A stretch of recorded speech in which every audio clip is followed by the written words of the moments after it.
Hello everyone. मैं हूँ राधा चौहान और आपके अपने चैनल क्रिएटिव चौहान में आपका बहुत बहुत स्वागत है। आई होप आप सब अच्छे होंगे और सेहतमंद होंगे और आप लगातार मेरी वीडियो के साथ भी बने हुए होंगे। दोस्तों, आज की वीडियो है money saving tips plus saving challenge की, क्योंकि मैंने परसों आपको एक प्रॉमिस किया था कि मैं 1 तारीख को सेविंग चैलेंज की वीडियो डालूंगी, लेकिन किसी कारणवश वो वीडियो मैं अपलोड नहीं कर पाई हूँ। तो इसमें आज कम से कम 3 से 4 पॉइंट हैं जो कमेंट आए हैं, उन लोगों के वो पॉइंट है वो भी मैं लूंगी, उनसे भी आप लोगों को बहुत कुछ सीखने को मिलेगा। तो वीडियो के लास्ट तक जरूर बने रहिएगा, ठीक है। और अभी तक आप लोगों ने अपने इस क्रिएटिव चौहान चैनल को सब्सक्राइब नहीं किया है तो आपसे एक नम्र निवेदन है, प्लीज सब्सक्राइब कर लीजिए अपने इस क्रिएटिव चौहान चैनल को और बेल आइकन को भी जरूर प्रेस कर दीजिएगा ताकि ऐसी ही इंटरेस्टिंग वीडियो की नोटिफिकेशन आपको मिलती रहे। दोस्तों, वीडियो पसंद आए तो एक लाइक जरूर कर दीजिएगा। तो चलिए स्टार्ट करते हैं वीडियो को। सबसे पहला कमेंट आया है श्वेता जी का। श्वेता जी लिखती हैं कि मतलब 1-1, 2-2 रुपए के छुट्टे सिक्के जो बच जाते हैं उनको मैं इकट्ठा कर लेती हूँ। अब उनको मैं कहाँ यूज करूँ, कैसे यूज करूँ, ये बताइए। देखिए, उन जो सिक्के आपने जमा किए हैं उनका आप क्या कर सकती हैं, जो आपके पास में किराना स्टोर है वहां से उनको चेंज करवा लीजिए। आप उनको सिक्के दे दीजिए और वहां से बंधे पैसे आप ले सकते हैं। और उन पैसों को आप सेविंग के पर्पज से अगर रख रहे हैं तो आपने यदि आरडी की है या कुछ किया है तो उसमें जमा कर सकते हैं। ये एक तरीका ये भी हो सकता है, ठीक है। और कुछ हमारे घर में ऐसे छोटे छोटे खर्चे होते हैं, जैसे कि हमें सुबह दूध लाना होता है, मॉर्निंग में हर कोई जाता है दूध लेने के लिए, तो आप उसमें से उतने सिक्के निकाल लीजिए और जो दूध के लिए आप पैसे लेके जाने वाली हैं वो पैसे उसमें डाल सकते हैं। एक तो ये तरीका हो सकता है, आप अपने घर में ही यूज कर सकते हैं। अब जैसे कहीं मार्केट जा रहे हैं तो रिक्शे वाले के लिए कभी 10 रुपए चाहिए तो आप वो घर से कैरी कर सकती हैं, ठीक है। ऐसे करके यूज कर सकती हैं। ये एक बहुत अच्छा तरीका है। अगर आपसे ज्यादा हो गए हैं सिक्के, इतना कुछ नहीं कर पा रहे हैं, तो आप वो बैंक में लेके जाइए और बैंक में आप जमा करा सकते हैं। इजीली बैंक वाले जमा कर लेते हैं, तो आप ऐसे यूज कर सकती हैं। आई होप आपको आपके कमेंट का आंसर मिल गया होगा।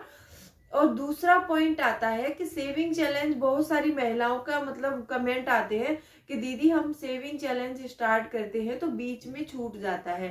देखो, छूट जाने दो, कोई प्रॉब्लम नहीं है यदि आपका सेविंग चैलेंज बीच में छूट जाता है। जैसे मान लो हमने मार्च मंथ में स्टार्ट किया और हम 15 दिन ही कर पाए, 15 दिन के बाद हमने वो सेविंग चैलेंज कंटिन्यू नहीं कर पाए किसी कारणवश, तो कोई बात नहीं है, नेक्स्ट मंथ में कर लेना। 15 दिन का छूट गया, कोई चिंता की बात नहीं है।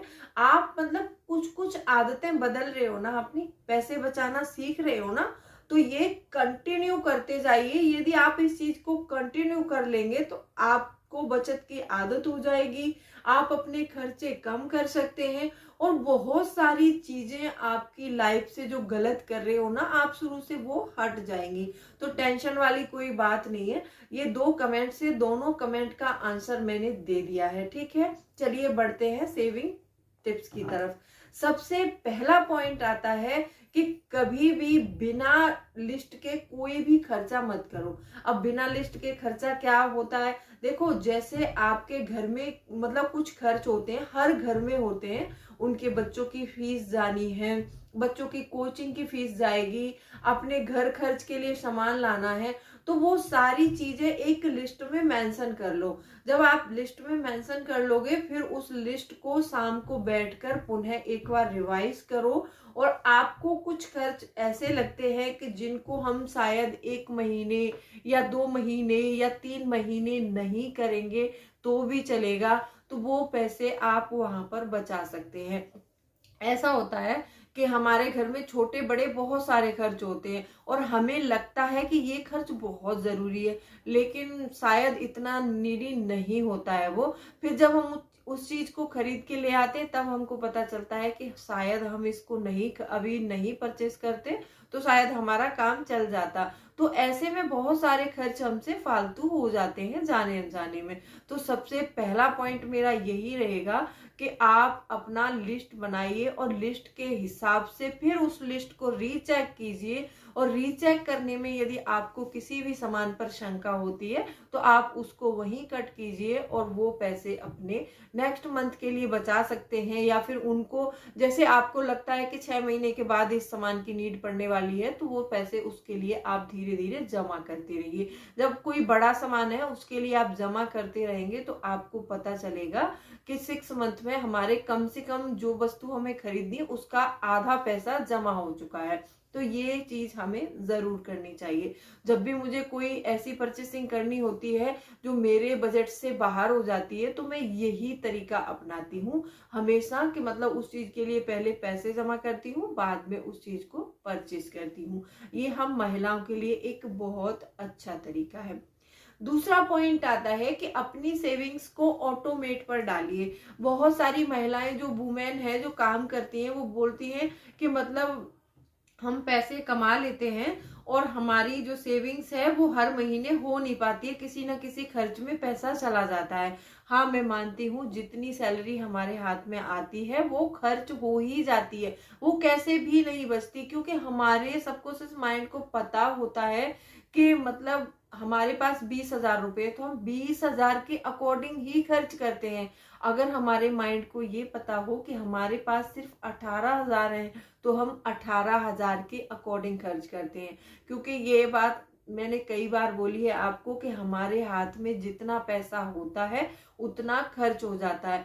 तो जैसे ही सैलरी आए सबसे पहले आप अपने पैसे को जो है सेविंग्स अकाउंट में ट्रांसफर कर दो, तो आपकी सैलरी बच सकती है, अदरवाइज आपका पैसा नहीं बच सकता है। अब ऑटोमेट क्या होता है कि जैसे जिस अकाउंट में आपकी सैलरी आती है तो हम कुछ ऐसा कर देते हैं, उस पे जाके बैंक में जाके बता दीजिए कि इतना पैसा हमें हर महीने अपने खाते से दूसरे खाते में ट्रांसफर करना है, तो वो कर देते हैं और वो आपकी सैलरी में से जो भी आप सेविंग्स करना चाहते हैं वो ऑटोमेटिक ही कट जाती है।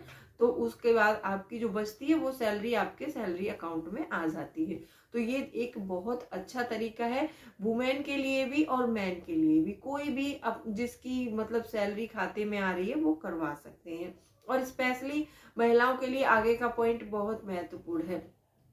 आगे का पॉइंट है कि बहुत सारी महिलाओं के कमेंट आते हैं कि दीदी हमें कुछ ऐसा तरीका बताइए जिससे हमारी अर्निंग हो और जिससे हम पैसे कमा सकें। देखो, पैसे सिर्फ मेहनत से कमाए जा सकते हैं और आज के टाइम में पैसे कमाने के बहुत सारे तरीके हैं। आप क्या कर सकते हैं, आपको कोई भी काम पसंद है, मैंने कल ना परसों वीडियो डाला था उसमें भी बताया था, आप अपने पसंदीदा काम को चुनिए। आपको ऐसा नहीं करना है कि मेरे पड़ोसन तो ब्यूटी पार्लर का कोर्स कर रही है तो मैं भी उसके देखा देखी ब्यूटी पार्लर कर लेती हूँ, या फिर कोई मतलब कंप्यूटर कोर्स कर रहा है तो मुझे आता नहीं है लेकिन मैं कंप्यूटर कोर्स करूंगी क्योंकि मुझे पैसा कमाना है। ऐसा नहीं चलता है। आपको जिस काम में इंटरेस्ट है वो काम करिए। और जो महिलाएं कम पढ़ी लिखी हैं मेरे को कमेंट करती है कि दीदी हमने 12th पास कर लिया है, हम घर बैठे हैं, कोई काम नहीं है। देखो, काम बहुत सारे हैं, बस मेहनत करनी होगी हमें। आप क्या कर सकते हैं, अगर आपको सिलाई अच्छी आती है आप सिलाई सीख सकते हैं। इवनली मैं भी इस चीज को करती हूँ। मैं ये चीज नहीं मानती हूँ कि मैं एक्सपर्ट हूँ, लेकिन जितना अपने हिसाब से मैं कर सकती हूँ उतना करती हूँ। फिर भी मैंने फैशन डिजाइनिंग का कोर्स ज्वाइन किया है और मैं कुछ दिनों में आप देखोगे कि मैं अपना बुटीक ओपन करने वाली हूँ। तो मैं जब भी काम करूंगी तो आप लोगों को जरूर बताऊंगी कि मैं वीडियोज आप लोगों से जरूर शेयर करूंगी, क्योंकि मैं बहुत मेहनत करती हूँ सुबह से शाम तक। यदि आप भी ऐसे ही मेहनत करोगे तो आप अपने पैसे जरूर बचा सकते हैं। तो सबसे पहली बात यह है कि अपने पसंदीदा काम को चुनिए। जब पसंदीदा काम को चुनते हैं तो पैसे की अर्निंग खुद ब खुद होने लगती है। तो चलिए आते हैं, नेक्स्ट पॉइंट है हमारा सेविंग चैलेंज का।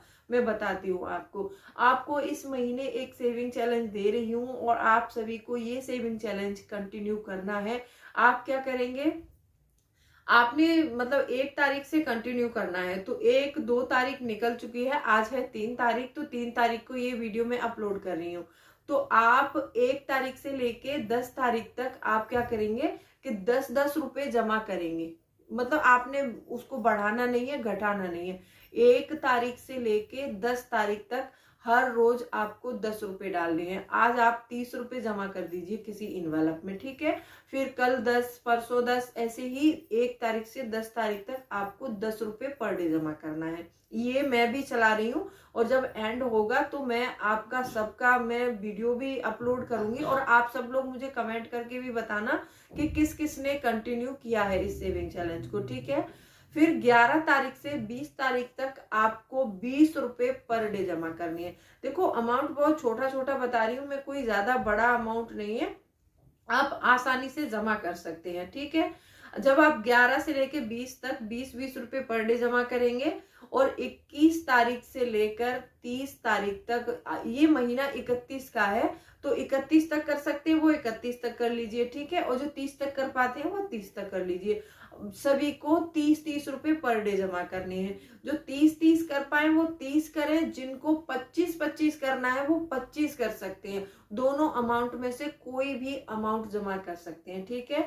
तो आई होप आपको ये सेविंग चैलेंज पसंद आया होगा, और समझ में नहीं आया तो मैं दोबारा से रिपीट कर देती हूँ।